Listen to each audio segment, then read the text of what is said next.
So today's video has been very requested. I didn't know if you would be interested at the same time because it's such a long documentary. It is 6 hours long, okay? So of course I'm gonna have to split it into parts. I can't sit here and do a whole 6 hours of a reaction because my camera as well will probably run out of memory. But today I'm gonna be reacting to YoungBoy, Real Killer or Fake Gangster. This one has been very requested. I will continue reacting to this if I see that you are interested and want to see more. Just like when I've done other documentaries, I always see if you're still interested, engaging, and I will always continue if I see that you are engaged and interested. I'm very actually excited because I've done so many YoungBoy videos. I've also, reacted to a lot of stuff from him, and I'm interested to see this deep dive and see what I learn and what I see. But before I jump into this, jump over to my Instagram, follow me over there so you're kept in the loop, seeing when I drop in new reaction videos just like this. But this is going to be part 1.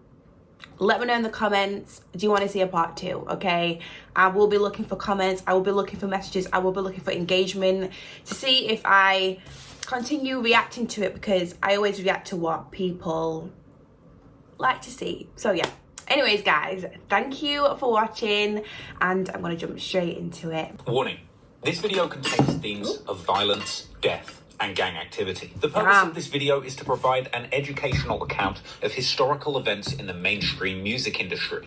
No disrespect is intended. This video does not intend to glorify or glamorize the gang lifestyle.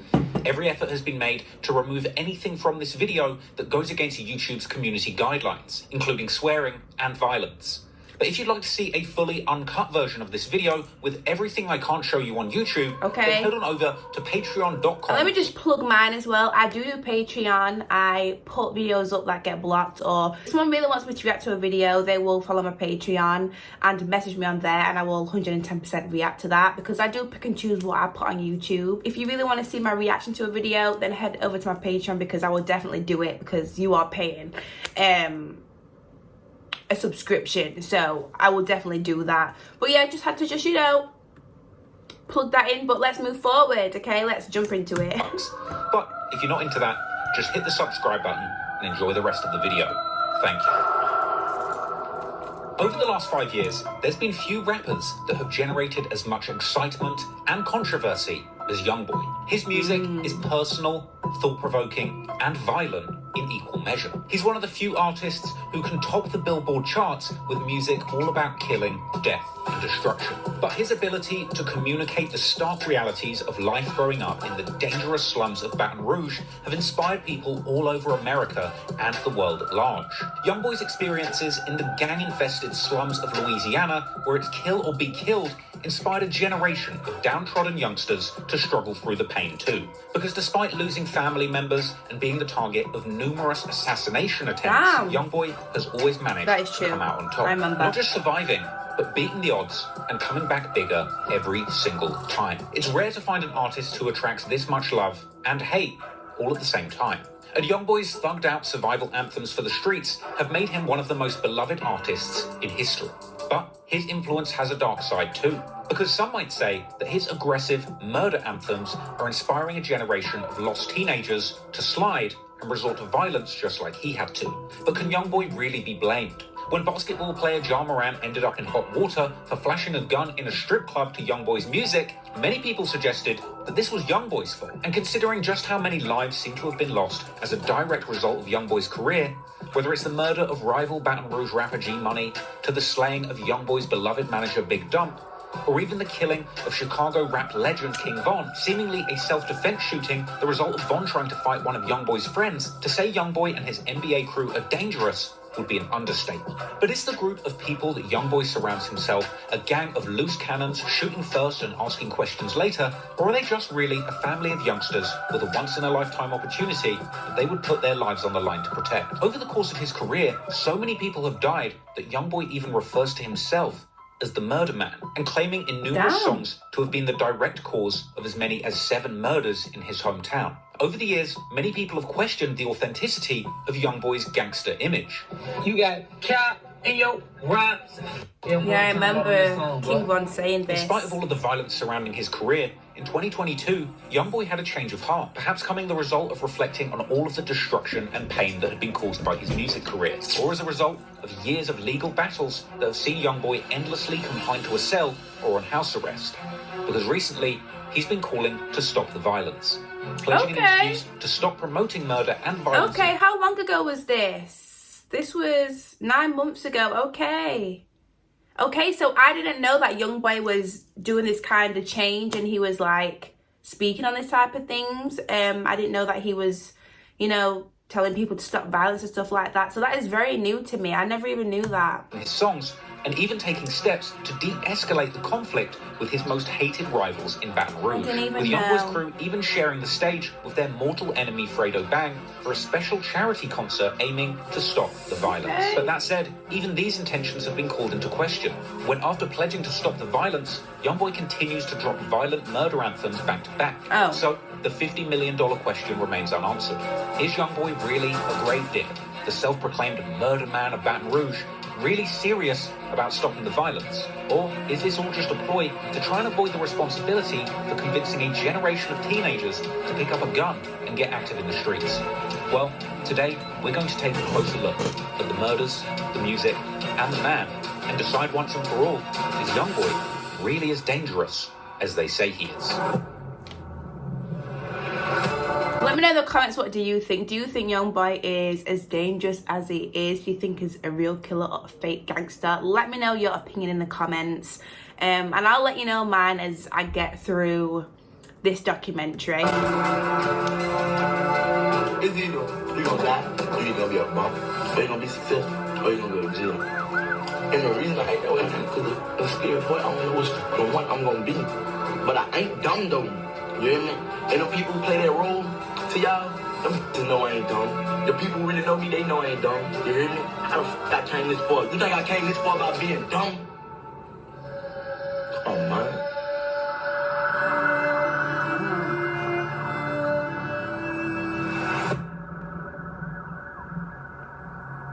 Today's story takes place in the state of Louisiana. Louisiana is in the United States Deep South, a historic region of the US with a dark history. The Deep South has had deep ties to the historic slave trade, with these particular states like Louisiana, Mississippi, Alabama, and Georgia historically being heavily dependent on the plantation system, which saw black people kidnapped from their native lands in Africa and put to work against their will in cotton fields for the benefit of white Americans. Even after the Confederate States lost the Civil War and slavery was abolished, racism continued to cast a shadow over Louisiana for many years. Attempts were made to restrict free black people from voting, and racist organizations like the White League were formed in Louisiana to terrorize, intimidate, and target the black community there. Eventually, after World War II, in the face of the civil rights movement, black people in Louisiana finally began to exercise their right to vote. And in 1960, this saw the establishment of groups like the Louisiana State Sovereignty Commission with an aim to battle racial segregation in the state, particularly in schools. During these years of segregation, it's believed that many African Americans fled Louisiana to states like California, seeking better treatment and opportunities. However, analysis by William Frey suggested that in decades that followed, due to better civil rights in Louisiana, many black migrants were actually attracted back to the state. But despite these improvements, however, Louisiana still remained a difficult place to grow up black through the 90s and the noughties. The state's incarceration rates have been at the very top in the world for decades now. And although black people are a minority in the state of Louisiana, the majority of the population in correctional facilities have been black. Louisiana has the second highest poverty rate in America, and here too, black people seem to suffer the worst. Moreover, the devastating events of Hurricane Katrina and subsequent flooding left tens of thousands of Louisiana residents stranded, with those affected being disproportionately African American. And the poor efforts to rescue these black people in danger had many people questioning if the state really even cared about their black citizens. George Bush doesn't care about black people. Now look, you might be wondering, what the hell does all of this have to do with YoungBoy? Well, in my opinion, it's important to understand the history of where he comes from, to understand the environment that created the man, as well as the inherent challenges of growing up as a young black man in Louisiana. But that said, there's also plenty of positive influences stemming from YoungBoy's Louisiana upbringing. Despite the state's difficult history when it comes to slavery and civil rights, Over the years, the state's multiculturalism would become an asset, spawning creative and artistic communities. Louisiana has a long and rich history when it comes to music. In the early 1800s, the influx of enslaved Africans brought with them a diverse array of musical traditions and talents. Musical traditions which merged with the existing French, Spanish, and Native American influences in Louisiana. The fusion of these diverse cultural elements led to the birth of unique musical styles such as Creole music and jazz. Then, during the Civil War, music would play a significant role in both the North and the South. In Louisiana, Confederate songs and abolitionist tunes were composed, reflecting the region's divided sentiments. And you know what I've noticed as well? There's a lot of like rappers, artists, all, you know, well-known people that have come from Louisiana as well. Just from reacting to videos and like just in general, like, there's a lot of talent that has come from Louisiana. Some people wanted slavery to end, and their ops wanted it to continue. And you could probably argue that these might represent some of the earliest examples of diss songs, with soldiers on both sides of the Civil War actually playing music that would hype up their troops and boost morale to prepare them for battle. After the Civil War, as time would go on, Louisiana creatives would continue to experiment with music. Blues music is believed to have originated in the Deep South in the late 1800s and early 1900s. The African-American communities in New Orleans are credited with pioneering jazz music in the early 1910s. And in the 1950s, more new musical genres emerged, like swamp pop, where young Cajuns and Creoles would combine traditional French Louisiana music with New Orleans-style rhythm and blues and country and western music, as well as the more low-tempo swamp blues originating in the black communities of southwest Louisiana. Into the 50s and 60s, the civil rights movement would further impact Louisiana's music scene, as African-American musicians leveraged their talents to amplify the call for racial equality, often using their platforms to shed light on the struggles that they had faced. R&B and soul music, with their origins in gospel and blues, would become vehicles for expressing the aspirations of the African-American community. And then, of course, as hip-hop emerged in the 80s and boomed through the 90s, a whole wave of aspirational Southern rappers would emerge from Louisiana's biggest cities. In New Orleans, modern rap was pioneered by Master P and his No Limit clique, later being taken to brave new heights in hip-hop's bling era by the likes of Cash Money Records, headed by Birdman and his prodigy Lil Wayne, who would arguably go on to become one of the greatest rappers of all time and my personal favourite. And while the flashy antics of bling rappers might come across to some as tasteless, others would be inspired by these emerging black role models who were showing the world through artistry that a persecuted black man in the Deep South could become a multi-millionaire and build generational wealth off the back of sharing their lived experience through music. Now, things still aren't perfect, but the success of rap music in the Deep South represents a triumph over repression to me. And I'm telling you all of this because all of this history is very important context. Because the social circumstances that persisted in Louisiana over hundreds of years all led up to a single moment in time, where the perfect circumstances existed to create one of the modern day's most exciting and controversial music artists. People in Louisiana have been using their music to express their pain and tell their perspective on life for hundreds of years. And in the modern day Louisiana, one voice stands out above all others. The voice of a young boy who experienced one of the harshest upbringings modern day Louisiana had to offer. And that young boy was able to put all of his pain, trauma, and triumphs into his music. Modern day music that is still unmistakably Southern. So, now you know the city. Let's take a closer look at that young boy. Let's go. Okay, let's go. YoungBoy was born Kentrell Deshaun Gordon in 1999. Because I know Trap Law's going to tell me... Sorry, let me pause it. Because I know I've learned a lot about YoungBoy, but I know Trap Law is going to tell me some more stuff that I don't know. I just know he's going to go deep, just dive in there and tell me some stuff. So let's go back. Take a closer look at that young boy, YoungBoy. YoungBoy was born Kentrell Deshaun Gordon in 1999. And over the years, he's been known by many names. NBA YoungBoy, YoungBoy Never Broke Again, Top, YB, AI YoungBoy, and the list goes on. I didn't know that. Now, YoungBoy by no means had it easy as a kid. He grew up on the north side of Baton Rouge, more specifically North 38th Street and Chippewa Street. This led to another nickname that appears frequently in YoungBoy's songs and albums, 38 Baby. In fact, YoungBoy's legendary lyrics about 38th and Chippewa, where he grew up, has even attracted superfans who would film themselves driving down the very streets that YoungBoy would play on as a child. But life on 38th Street was not kind to a YoungBoy. His father, Jeffrey Staden, wasn't in his life growing up, as he had apparently been sentenced to 55 years in jail when YoungBoy was just 8 years old. This monster sentence was punishment for the armed robbery of a Baton Rouge convenience store on December the 1st, 2009. YoungBoy's father, along with 3 other men, one of whom was his brother Dallas, had apparently robbed Albie's convenience store on North Sherwood Forest. The robbery got ugly, and YoungBoy's father shot a store clerk in the leg during this altercation. This would earn him charges of armed robbery and attempted first-degree murder. He would plead not guilty, and after a jury trial, the state would find him guilty as charged on 2 counts, getting himself 10 years for the robbery and 50 years for the attempted murder. Many years later, YoungBoy would even reference his father's incarceration, rapping on the song Cross Me that it was actually his uncle, his father's brother, that was there for the robbery, who snitched and got him 55 years in jail. Wow. As well as referencing his father's plight on the song Where the Love At, where he raps that he prays he doesn't become an alcoholic like his father, as well as paying respects and suggesting that his father needs a second chance at life because robbing people for their money was how he was trying to provide for his family. It seemed like both sides of YoungBoy's family had a history of robbery, as his uncle on his mother's side was also an alleged known robber in Baton Rouge. Wow. However, unfortunately, he would suffer a worse fate than YoungBoy's father. Andy Golden, the uncle who YoungBoy referenced a couple of times in his music, was apparently shot in the head during a robbery attempt. YoungBoy mentions on the track Acquittal how he heard stories about how his uncle was shot in the head, implying that their relationship was most likely non-existent if YoungBoy had to rely on stories to hear all about his life.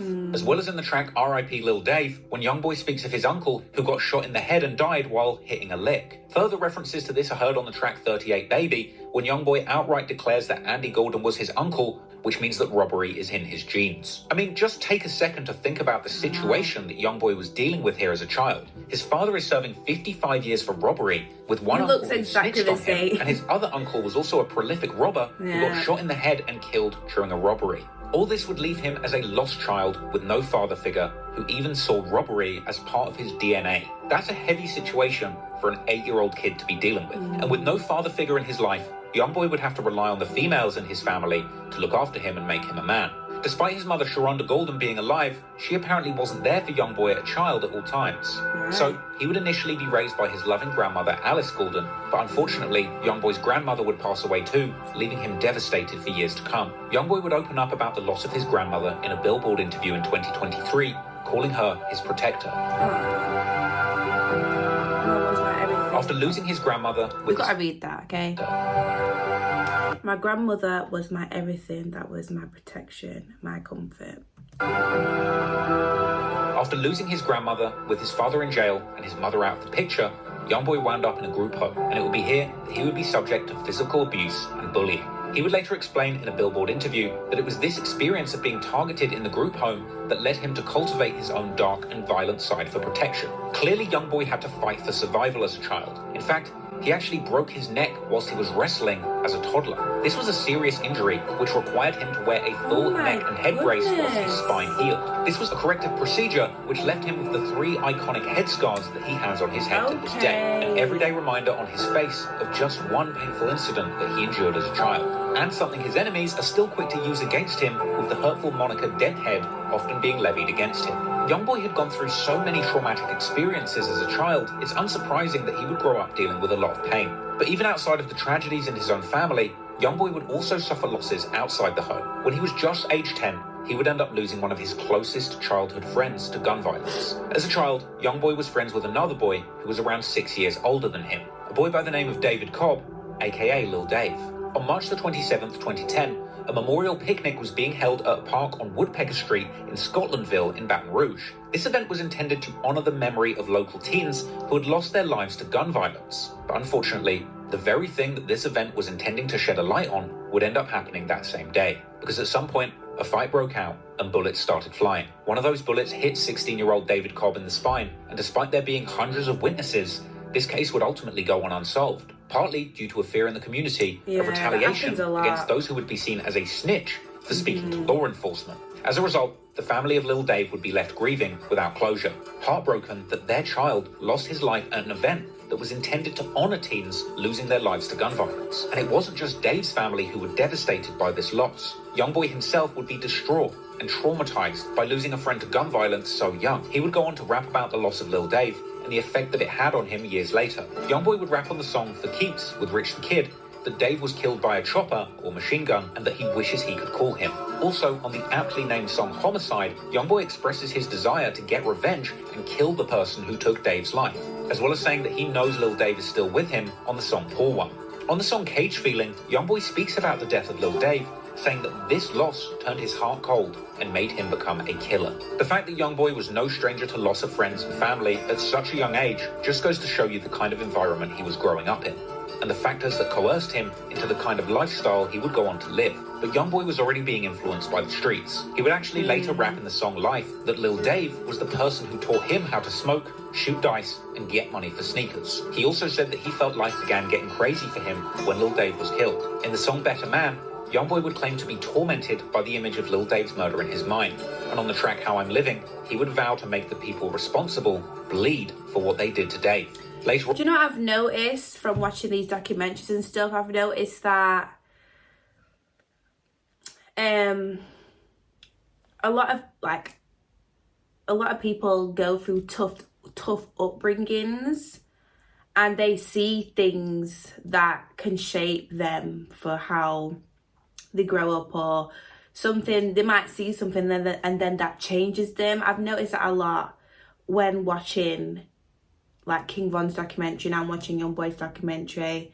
Seems like there's something that triggers, you know, something off, if that makes sense.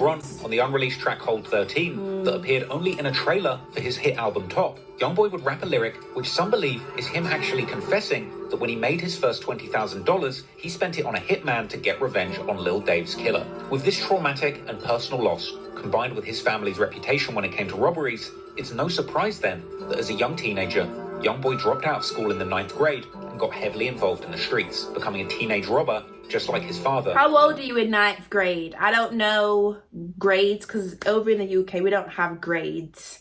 So how old are you when you're in the 9th grade, please? Uncle. YoungBoy would later tell DJ Smalls Eyes in an interview that after his grandmother died, he started robbing himself and ultimately wound up in jail for a robbery at just age 14. I grew up taking, I grew up stealing, taking from people. And like, well, at first, my grandma used to take care of me.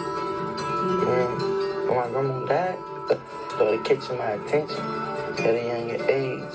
See, I got booked for robbery at my age 14. Ultimately, YoungBoy found himself in a youth detention center for this robbery. But perhaps this would be a blessing in disguise, as while he was incarcerated, he would claim to have found his purpose in life, beginning to write music and using that as a way to express himself and cope with the pains of life, vowing to become an artist rather than a criminal. I ain't gonna say it was the best thing that happened to me. It helped me know my purpose. It helped me know what I want to do. Within them 6 months, I wrote at least like 25 songs with no beats. It was basically what I was going through, how I was feeling. It helped me learn how to express myself. Okay. YoungBoy's family were actually always interested in music. YoungBoy claimed to have written his own obscene rap lyrics in the 4th grade, and he had apparently been taken to the studio by his mother, who herself was also an aspiring rapper. And his father had even written to him from jail, telling him that he had been writing music during his 55-year sentence and encouraging YoungBoy to focus on music too. So, upon his release from jail for robbery, YoungBoy would return to 38th Street with little more than just a dream of becoming a rapper, along with a lifetime of trauma. And before he could get anywhere with his rap career, he would at least need a stable environment to live in. Luckily, he ended up finding a new place in the neighborhood to call home, with YoungBoy rapping on the song Life that he met his friend 33 riding his bike down Chippewa, and that 33's mother accepted him into their home like family. According to 33, him and YoungBoy are essentially brothers, as the two grew up with the same mother, Monique. But Monique is really 33's biological mother, as we know that YoungBoy is the biological son of Sharonda Golden. But due to the fact that 33's mother, Monique, helped raise YoungBoy, he often refers to her as his mother as well, which would make 33 his adopted brother, and the two do seem to have a relationship that is stronger than most real brothers. And because of this, the two basically just say they're real brothers. You said you knew him since you were 4? Since when? Because you guys are brothers, and you were born around each other, so it's like you don't have any memories of not knowing them. No, it's like you know how both our dad is split up, you know what I'm saying? So we got the same moms. It's like, man, really, I started making music with my brother. Just really inspired me to go in the booth, because it really wasn't about me. It was really about YoungBoy, and I was pushing him. And one day he just told me, man, look, come do this with me. And he pushed me to go in the booth, and I just took a liking into it, and, that's where it really started from. So, shout out YB. Meanwhile, YoungBoy's relationship with his own biological mother, Sharonda, was up and down during his childhood. Years down the line, he would open up about this on the song Lonely Child from his October 2019 project, AI YoungBoy 2, when he says that even though he called 33's mother Monique his adopted mother, he still needs Sharonda in his life. Perhaps due to the lack of a real father figure growing up, meant that he had to rely on both of his mothers for emotional and mental support. But anyway, after getting out of juvenile and finding a new safe space to call home, YoungBoy's new spiritual brother 33 would be supportive of his aspirations as a rapper, and together, this brotherly duo would get back to finessing on the streets to pay for studio time, eventually with YoungBoy getting enough recording time in to produce a full-length musical project. And by April the 10th, 2015, YoungBoy had released his first ever mixtape, Life Before Fame. This tape featured tracks like Homicide and Range Rover, which showed a 15-year-old YoungBoy truly had the skills to pay the bills early on. The album begins with an intro where YoungBoy mentions an affiliate of his named D-Dog catching a body. This sets the mood for the rest of the album, letting fans know straight away that YoungBoy had ties with the streets, despite the fact that he was technically still a child at this point. And in the same song, he gives us an insight into his torturous relationships and the reason behind why he finds it so hard to remain faithful to his partners, even at age 15. In the song I Know, YoungBoy begins to paint a menacing picture of his position in the local gang hierarchy, mentioning on 2 occasions how he can rely on another known NBA affiliate by the name of Lil Pap to go get him. A brash statement which shows that even at age 15, YoungBoy was really in the streets with people around him that he could send to do dirty work. YoungBoy would also share his experience with Get Back and Vengeance in this project. On the track Deal With It, he talks about how revenge was exacted on the person who killed his uncle, saying that they spotted the person who killed his uncle and that YoungBoy witnessed somebody put that person in a casket, and going on to say that the deceased man's brother is now after him. This is an important lyric, as it shows that even back when he was just 15 years old, people were dying around YoungBoy, being killed, and he was becoming a target himself, despite not being directly responsible for the violence that had played out. Elsewhere on this song, YoungBoy pledges his allegiance to a group called TBG, or Top Boy Gorilla. This is the first crew or record label that YoungBoy aligned himself with when he became a rapper, though unfortunately, as is often the case in the streets, over time, as YoungBoy's star rose, tension would brew between the members of TBG, arguing over who the next big rapper from the group would be. And eventually, what begun as a partnership would devolve into a deadly beef, with members of TBG picking their sides, and the feud escalating into an all-out gang war, with people being murdered on both sides, and years of heartbreak playing out on the streets and in the music.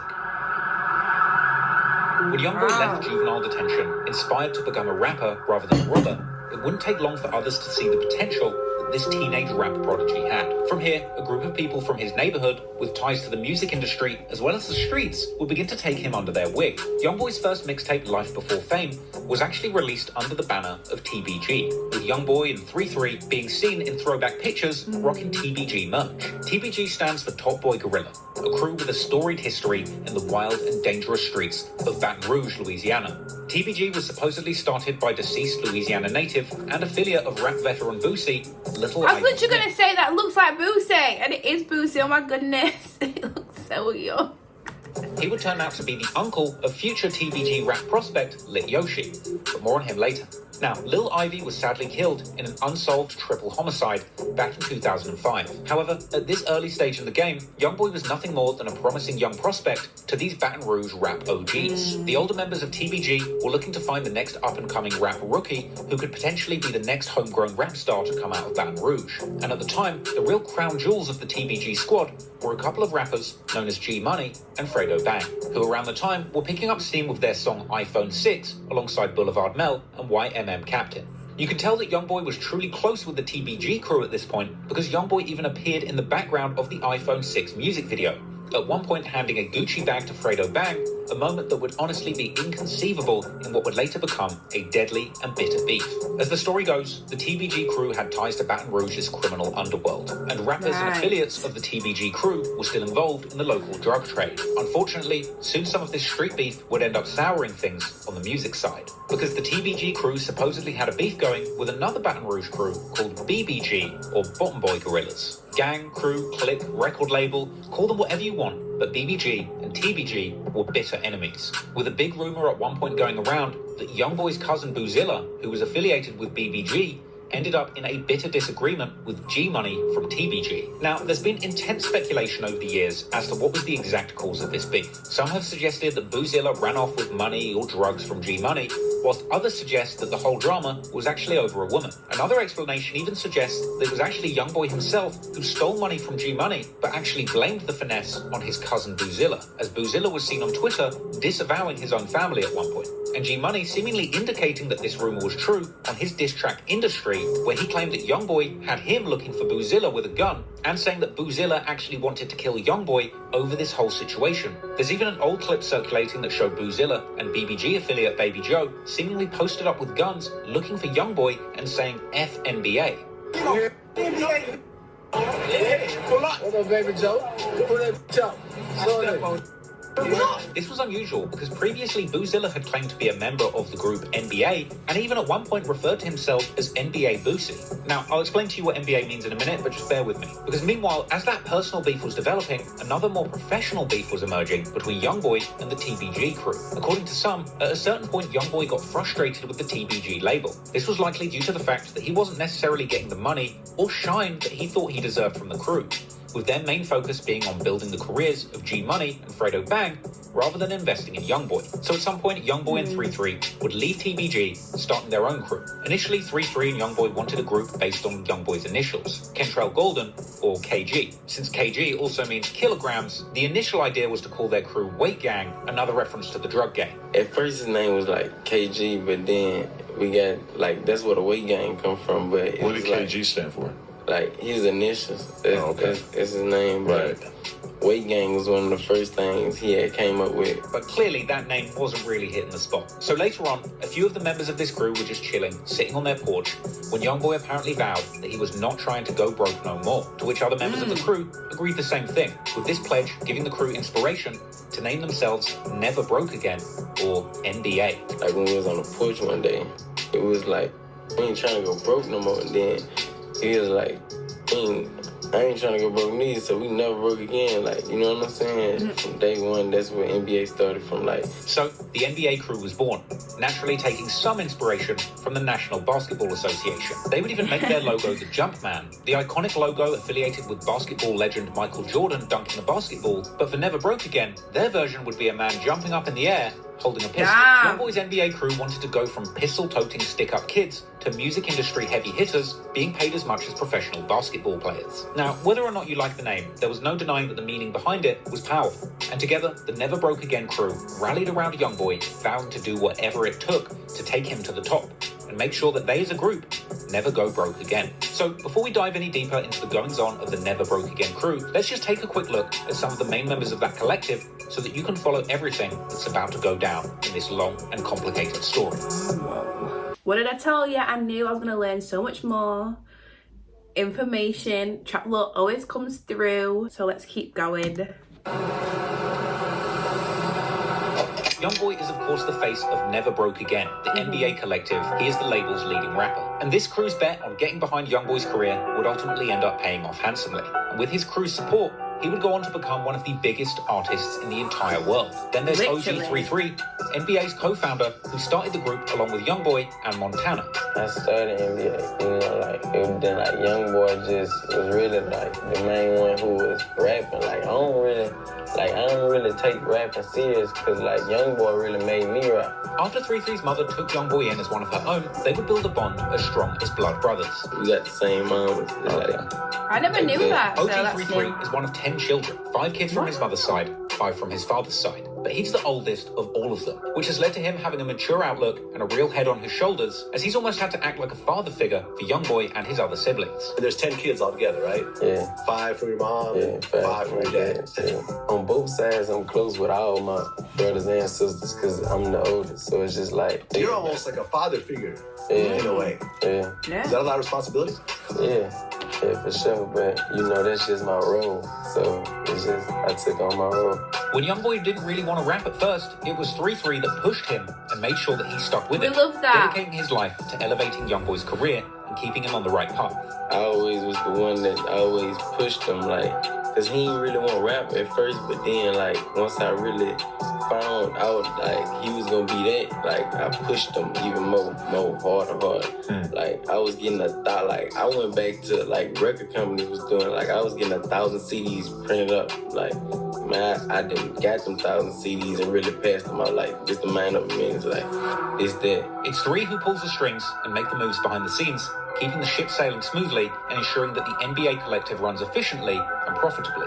He apparently would manage the business side of things, sometimes writing contracts or putting shows together. I was more on like the business and management, like writing contracts and, you know, putting shows together for him. Like when we first started off, I was doing really everything, you know. And YoungBoy apparently even inspired OG3 to start making his own music, because before, 3 was just mainly focused on pushing YoungBoy's career. If it wasn't for what I did, you know what I love to see? I love to see this bond that they both have and how they both push each other and they're both there for each other. I'm guessing that they still are brothers, friends, and still very close. And you know what? It's just really nice to see, you know, it is. It really is, honestly. Because I was just mainly pushing him. It wasn't even about me. Now, 3 does enjoy rapping, but he's also a self-proclaimed CEO, and business is apparently where his passion lies. My main focus is it wouldn't be a career. I wouldn't choose rap as a career because I am a CEO and I love my position. But 3 has also gained a cult following of his own from being the head honcho of the NBA crew. And considering the dark reputation that has followed YoungBoy over the many deadly years of his career, this has led to many internet fanboys speculating on whether OG3 is the true mastermind behind the violence playing out in Baton Rouge. With many Reddit posts circulating, constantly speculating on how many deaths that 3 might be responsible for, even sometimes referring to him as the Grim Threeper. But it's unclear if that is just straight trolling.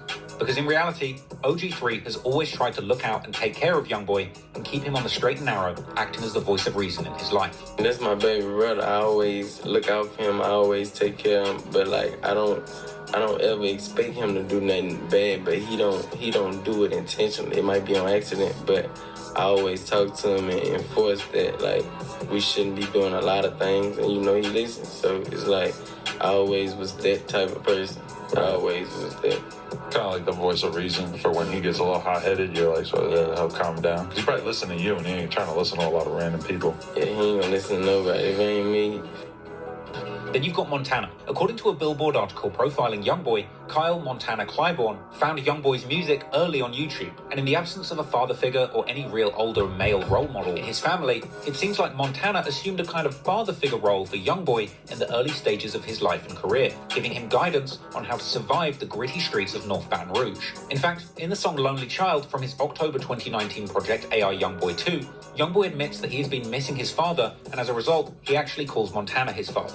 Montana would help co-found the Never Broke Again label along with YoungBoy and 3, with interviews explaining that in the early days of NBA, YoungBoy would be sleeping on an air mattress at Montana's house, at a time when Montana played the role of manager, booking agent, and financier, driving YoungBoy all around the South to perform for between $500 and $1,500 a show to build his fan base in the early days. However, there's always been confusion over exactly who YoungBoy's manager specifically is, and to be fair, it has changed over the years. For a period of time, YoungBoy's manager was a man by the name of Big Dump. Sometimes referred to as YoungBoy's manager or agent, it was Dump who was there for YoungBoy during the most turbulent years of his come-up. But Dump would ultimately end up losing his life in 2018, seemingly as a direct result of the deadly street beef between these two warring Baton Rouge gang sets. But we'll go much deeper into that situation later on in the story. Another person who played a significant role on the management side is someone called Fee Banks, a Louisiana industry legend who had apparently helped Lil Wayne start Young Money and previously managed Kevin Gates.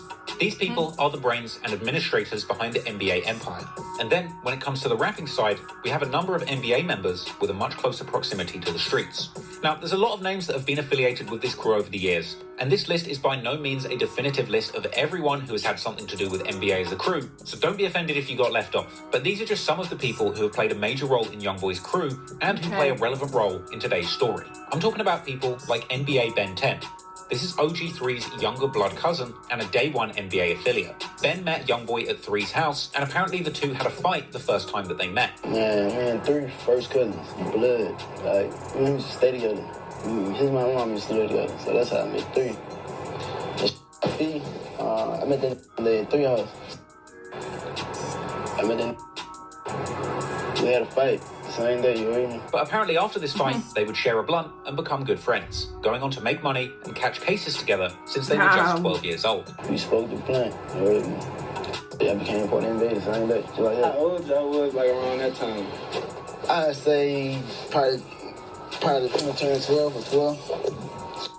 Ben has been a key part of the collective since day one, with a huge presence on social media, particularly Instagram, where he would give exclusive insights and snippets into the world of Never Broke Again. 10 still posts regularly on Instagram despite his original account having been taken down, and he's even seen some recent success in his own right as a rapper, with songs such as Pain and Walking Dead amassing over 1 million views each. But he's also a loose cannon, and not somebody to be messed with. He was seen on IG Live with YoungBoy, Baby Joe, and other NBA members playing with guns, with Ben 10 letting off shots on IG Live, causing Baby Joe to duck for cover. BBG Baby Joe is another one of YoungBoy's cousins, who despite his young age, has lived through a lot, including a bullet to the face. You know, you guys were on the freeway. I think it was you and two friends, and a car opened fire on you guys.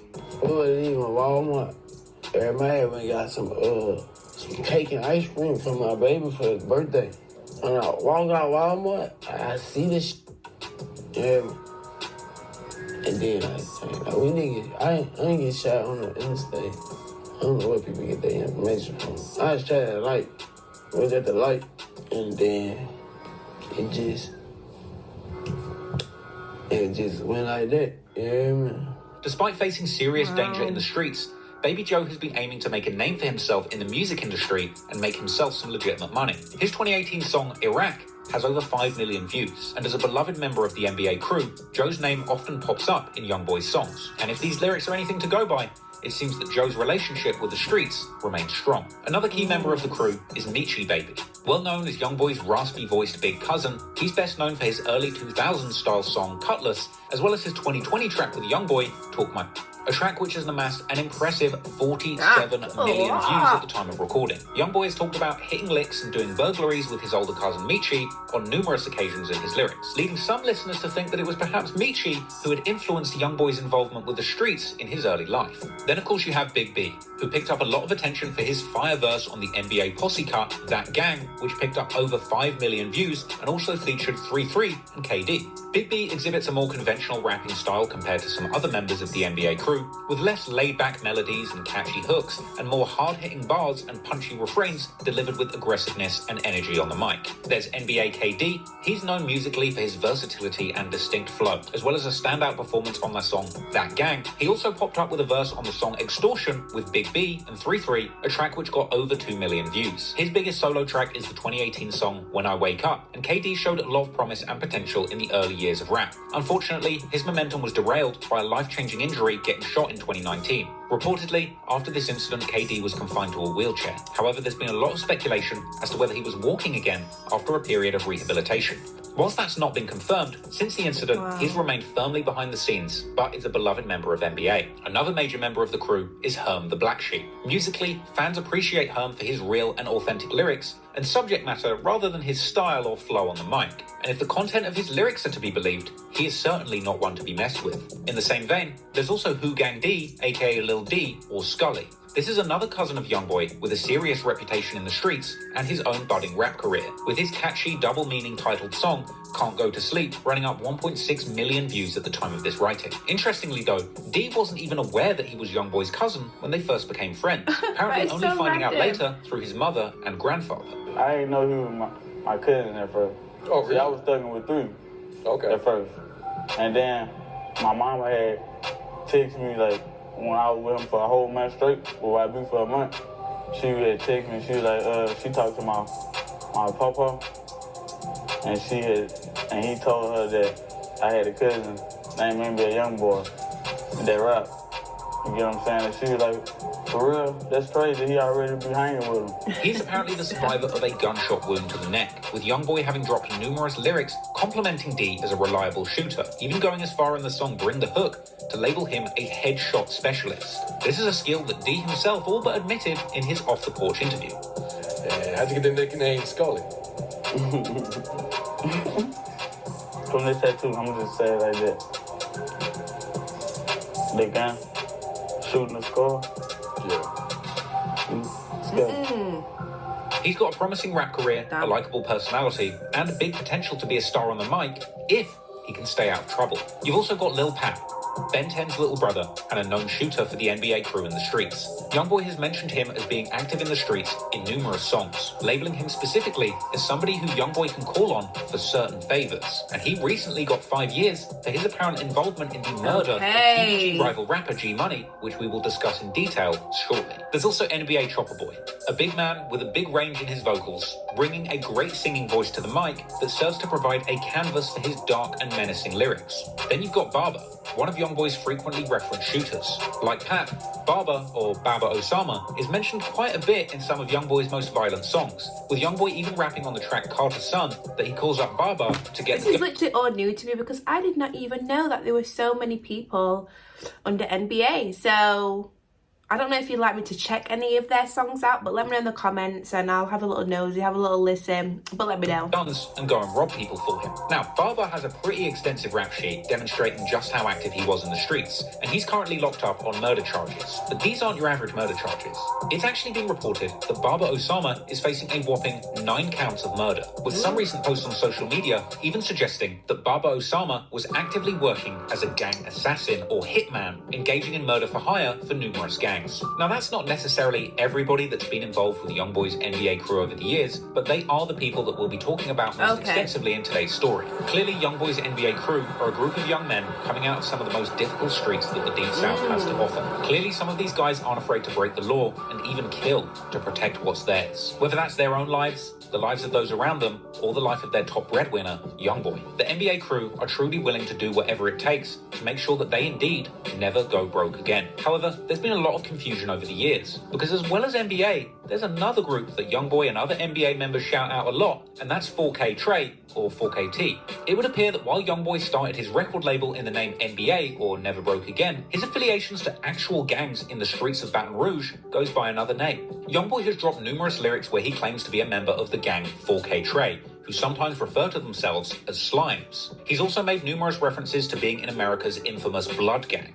Now, slime is a decades-old term that has been associated over the years with Blood Gang members. This term was initially brought to the public's attention by Blood rapper Vado, who released numerous projects that would reference slime, with the usage of the Blood slang slime and slat being popularized in mainstream modern rap music by Atlanta Blood rapper Young Thug, who is currently incarcerated awaiting trial for gang-affiliated charges. Now, this slime ideology essentially sees Blood members identifying under the color green rather than the traditional red bandana that Blood members are known to wear. And as YoungBoy got further into the music industry, he would seemingly build close relationships with other rappers who were known to affiliate with the Blood Gang or identified as slime. People like Birdman, 21 Savage, and Young Thug himself. And as the years went by, YoungBoy would increasingly use his lyrics and music videos to shout out his affiliations to 4K Trey, the Blood Gang, or Slimes, even naming his Never Broke Again label compilation album Green Flag Activity, along with him and his crew frequently being seen in public with nothing but slime green bandanas and blue clothing. They would also sometimes refer to each other as fours for 4K Trey. However, for the specific explanation of the gang's name 4K Trey, this has been a mystery that has sparked debate amongst NBA fans for years. One popular theory is that it simply means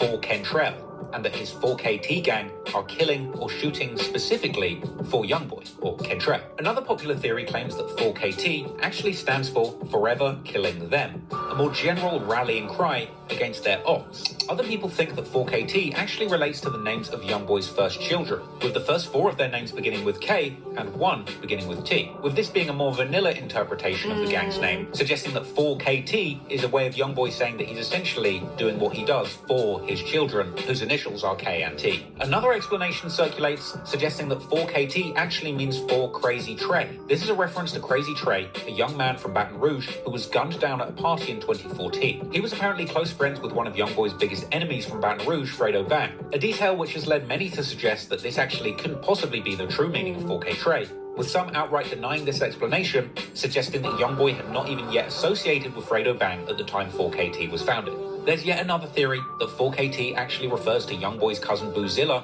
who was killed in 2016, as his real name was Keandre, with a suggestion that 4K Trey actually was originally 4K Dre, or Keandre, but the Dre over time ended up being changed to Trey. Now look, at this stage, it's unclear exactly what 4K Trey stands for, but in the end, perhaps we aren't supposed to know the real meaning. And the idea that the true origins of this gang that YoungBoy supposedly affiliates with being shrouded in secrecy kind of makes perfect sense. After all, YoungBoy's artist Quando Rondo would even say in his song Way Up that he actually threw a girl out just for even asking what 4K Trey meant. Clearly it's a secret, and clearly I'm not supposed to know, which means you are definitely not supposed to know. But now you know the city, the gangs, the label, and the people behind the music, let's take a closer look at the story, the incredible ups, the devastating downs, and the lessons to be learned from YoungBoy's one-of-a-kind career and life journey. Damn, we're gonna do that next time. Oh, ads already popping up. So next time I'm gonna be reacting to the rise of NBA YoungBoy, and I'll do another straight hour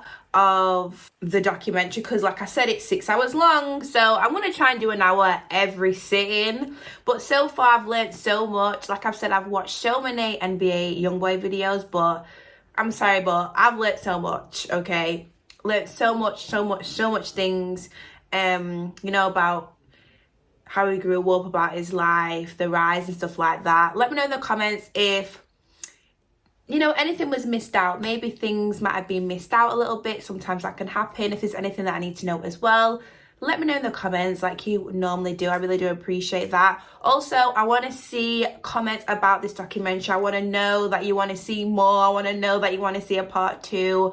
I just want to see a lot of interaction on this video, just so I know that you are enjoying it and you want me to continue reacting to it as well. If there's any other NBA YoungBoy video you'd like me to check out as well, you can always follow me on Instagram, message me, let me know what you'd like me to react to, what you'd like me to watch. But yeah, I'm really enjoying it so far, so thank you for the recommendation. I told you I'd do it.